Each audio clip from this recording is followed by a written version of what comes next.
In 5 million years' time, a huge grassy plain stretches for 3,000 kilometers across the South American landscape. And stalking through the grass, giant birds. But compared to what used to live here, this landscape is very sparsely populated. This vast prairie used to be a rainforest, the Amazon rainforest. Where there is grass, there were once trees stretching from the Andes to the Atlantic.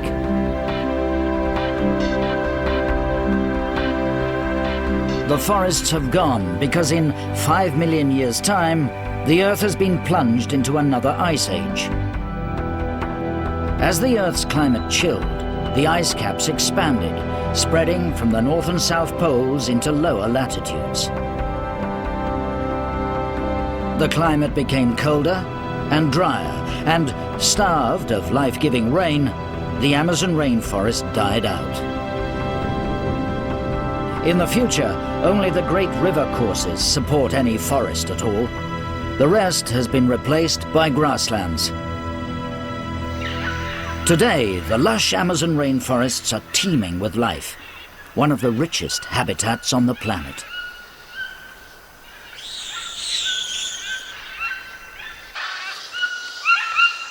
But most of the creatures that live here are far too specialized to survive the death of the rainforest.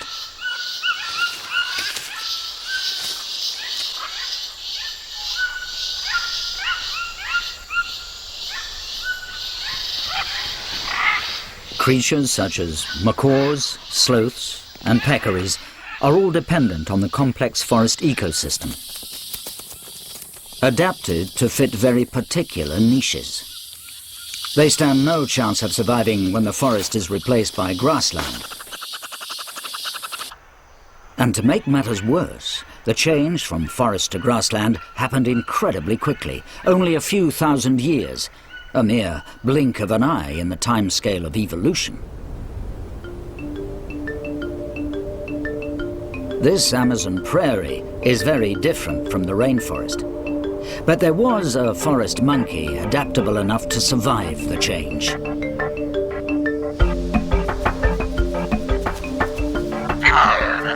These strange creatures are babucaris. At home on the prairie, babucaris live in big, loose troops scattered through the dense grass.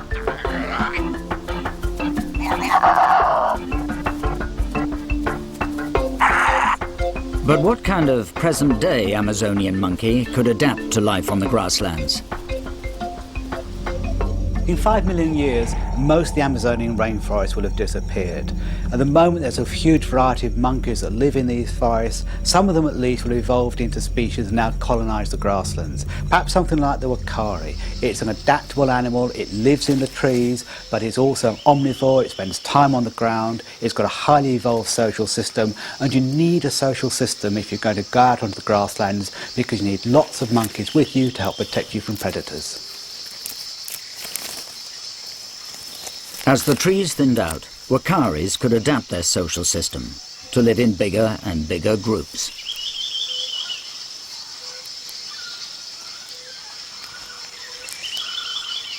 Behavior like this can change quite quickly in evolutionary terms, so the wakari social system could keep up with the rapidly changing habitat. In the future, the babucaris have also inherited the wakaris' bright-coloured heads, but have gone even further. Their faces and bottoms are both bright blue to help the widely scattered troops stay in contact and so watch out for trouble. Babucaris spread out through the grass as they move, searching a wide area for anything to eat. A large troop means lots of eyes looking out for food.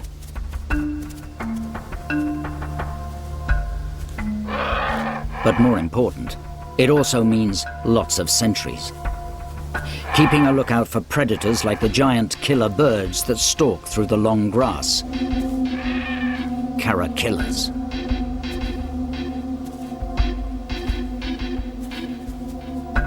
Like the babucaris, they live in groups. These are hunting parties.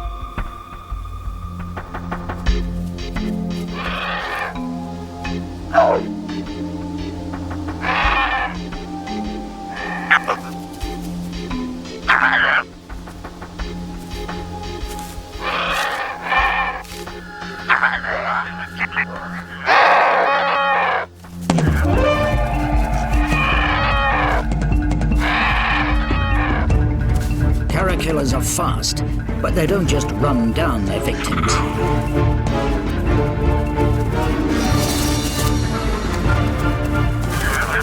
Some of the birds split off from the main group.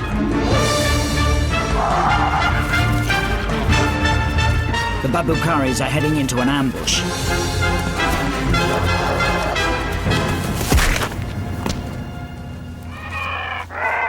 Once a babucari is killed, the other caterpillars join the feast.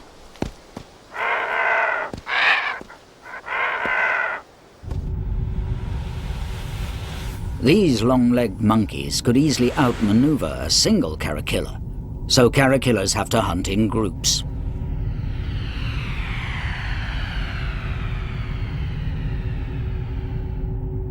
Some stalk around the monkey troop unseen in the long grass and wait.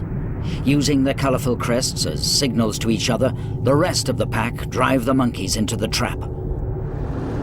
Most of the troop will escape, but one or two will be caught.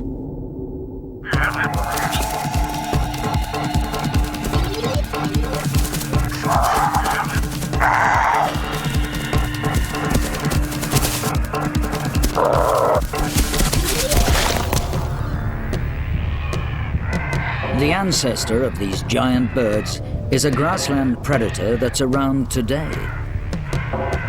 Caterpillars are one of the characteristic birds of this grassland, but they're big, much bigger than most modern birds, and certainly much bigger than their ancestors. They're about 3 meters tall, but they evolved from these small terrestrial falcons. Caracaras are common in South American grasslands today. They're fairly primitive falcons, but they're quite closely related to the peregrines and kestrels many people are familiar with. But they live on the ground, and they find their prey on the ground, not in the air. Though caracaras can still fly, their long legs help them forage on the ground. But as the grasslands spread, they became even more efficient ground predators. The main way that caterpillars have become a really efficient terrestrial predator on the ground is by giving up flight. Flight's expensive, not only in the energy you use to get around, but in the fact that you've got to develop wings and muscles and all the systems that drive them. If you drop that, it then becomes much easier to invest the energy, evolutionarily, in becoming faster. And the best way of becoming faster is to be bigger. And that's exactly what happened to the caracara, the ancestor of the mighty caterpillar. Size change can happen quickly in evolutionary terms, and 5 million years is plenty of time for the caracara to evolve into a 3-meter-tall caterpillar.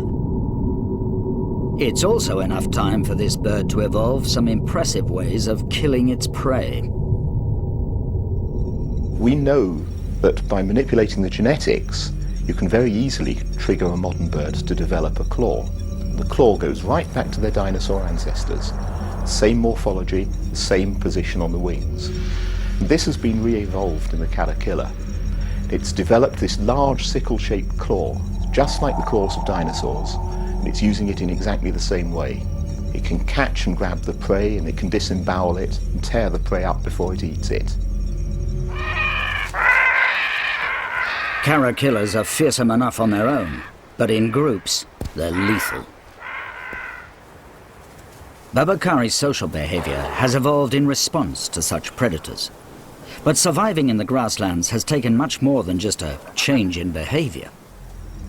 Life on the grassland involves travelling long distances. Your food is widely scattered and you've got to be able to move fast if a predator approaches. So these animals have developed long, supple limbs to cover long distances, and it also helps them forage more effectively. They can put their hands into crevices, they can dig, they can look for food.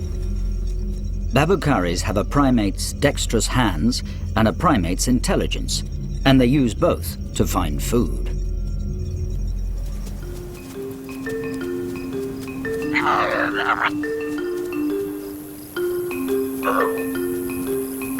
There are small, shallow lakes scattered all across the grasslands.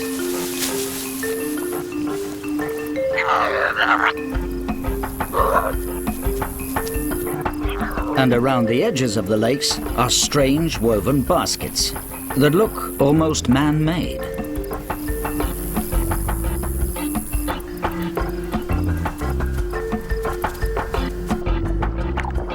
These baskets are woven from grass and twigs and provide shelter from predators for hordes of small fish.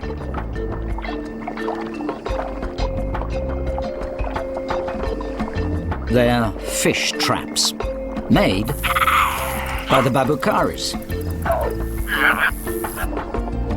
These lakes are full of fish, so it doesn't take long for the trap to fill up.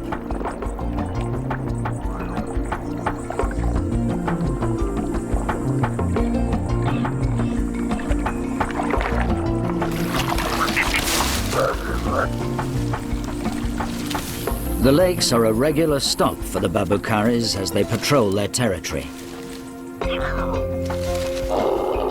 The older monkeys are the most skillful at making the traps. The youngsters watch them and learn how it's done.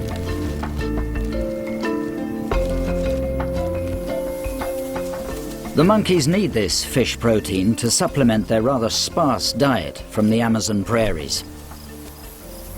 Food is not particularly abundant in these grasslands, and the Babucari troops have to travel long distances each day looking for food. They're basically omnivores. They'll eat plant material, they'll eat roots, tubers, insects, any small mammals they can catch. Basically, they have to exploit any food source they can find. And one way they actually supplement their diet is eating fish. There's waters out there on the plains, streams and ponds, and these things have managed to weave small traps made out of bits of twig and grass. They throw them into the streams, they leave them there, and periodically as the troop passes, they pull them out. Fish will shelter in them and they'll eat the fish. It supplements their diet, and it's a skill they need in this arid landscape.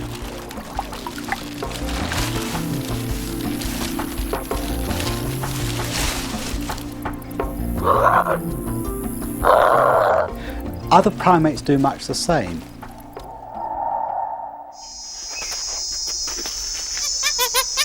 Today, chimps use tools to help them find food.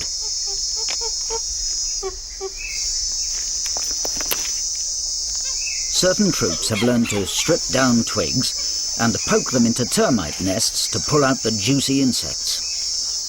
This skill needs intelligence as well as nimble fingers to manipulate the primitive tools.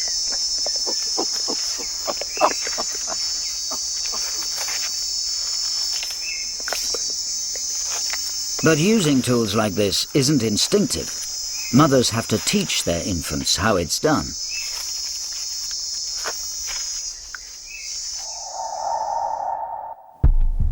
In the future, tool use, building elaborate fish traps, helps Babucaris survive. And being large gives the Caracilla an edge. But there are yet other ways of adapting to life here.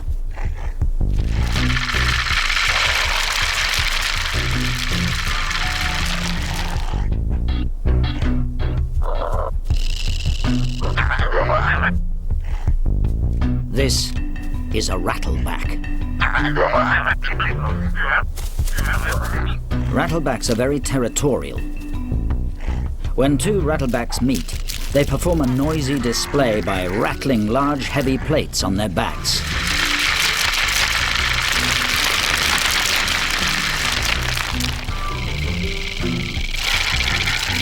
The loudest wins, and the loser retires gracefully.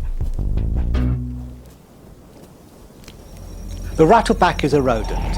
Rodents are highly successful animals. About 40% of all the mammals alive today are rodents. They're adaptable, they can live in a wide variety of habitats. The rattleback probably evolved from some large South American rodent that lived on the forest floor, something like a paca or an agouti. moved out onto the grasslands as they evolved, but out on the grasslands is exposed to predators. The agoutis and the packers can rely on cover, they can hide in the forest. The rattleback's got nowhere to hide, so as it moved onto the grassland, it had to develop some form of protection, hence the plates on its back. The plates are used for territorial displays, but they're mainly for defense, as the rattleback's ancestors evolved to cope with the rapid loss of forest cover. But evolving armor wasn't that difficult for those forest rodents. The plates are only made from hair, but it's become matted and fused like rhino horn.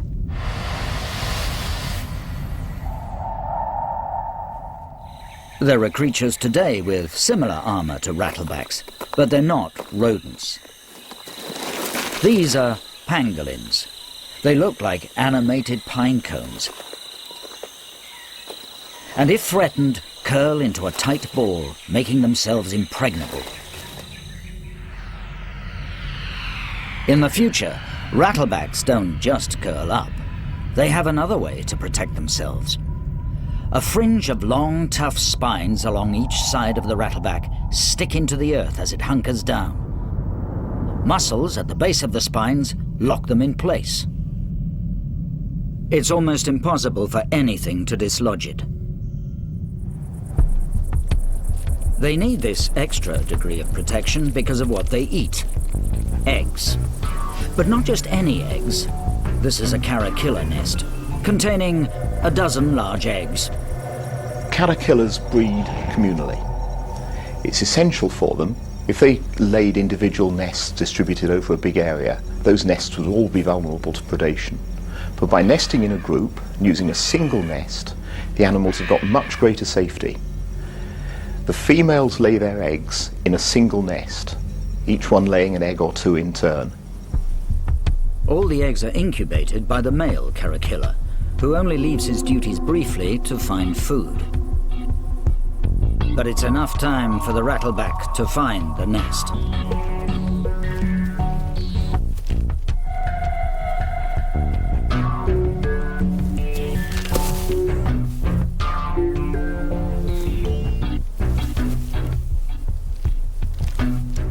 The nest isn't left unguarded for long.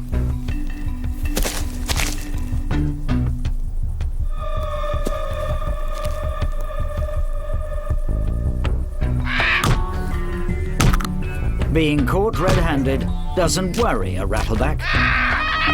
Those tough scales are strong enough to survive even an angry caterpillar.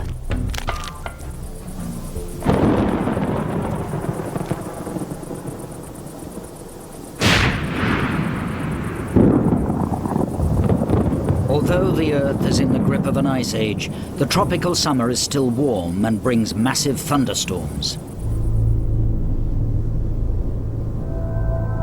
Sometimes these storms bring rain to the parched landscape.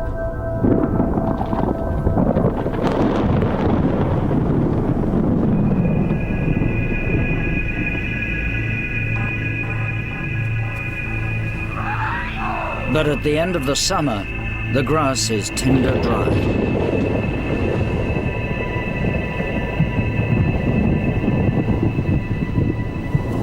Storms build up every afternoon, and everyone waits for some relief from the stifling heat.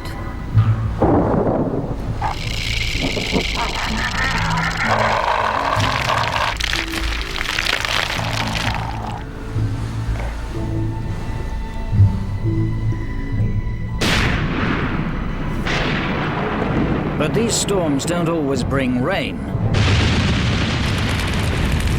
More often, they bring fire. One of the features of savanna habitat is it burns. Any number of events, perhaps a glint of sunlight off something shiny, perhaps a lightning strike, will trigger a fire. And fire is essential to the ecosystem. It's part of the life cycle of the vegetation, because the next generation of plants, the grass or trees or whatever, will only usually set seed after grass has burnt. Fire is a crucial part of life in all grasslands. It may look destructive, But it's good news for many creatures. Today, storks are drawn to the fire edge to feed on insects, reptiles or mammals, flushed into the open by the flames.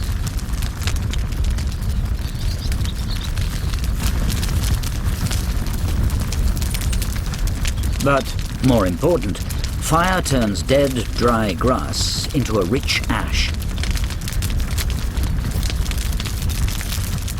This fertilizes the ground, creating a flush of new growth, which in turn feeds grazers. So fire brings new life to the grasslands. Like storks do today, caterpillars of the future feed on the fire edge, running down anything that escapes the flames.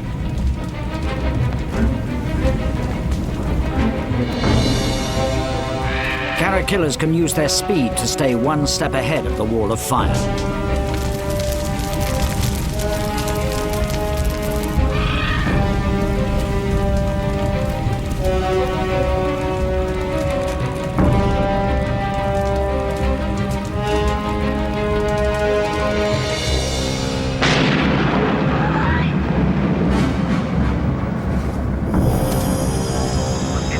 The Bakaris use their speed to head in the opposite direction. There's nothing for them amongst the flames, except of course the caterpillars, their enemies.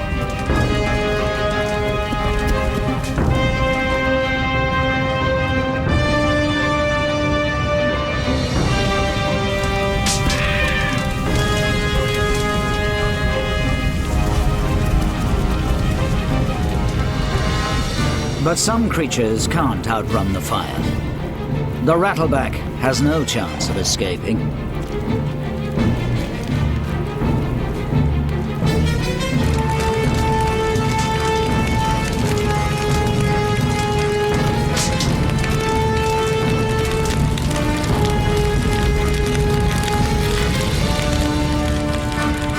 As the flames pass, the rattleback seems doomed. But the rattleback's scales are fireproof as well as caterpillar-proof. As long as the fire moves quickly, the rattleback can survive. Fire is not as destructive as it looks. Some animals survive it, others profit by it. Colorful and smart ground-dwelling monkeys, huge killer birds that hunt in deadly packs, a bizarre, armored, fireproof rodent. All living on a vast open plain where the Amazon rainforest once stood. Life in these grasslands is very different from life in the forest. But evolution has shaped new creatures with new ways of surviving on these Amazon prairies.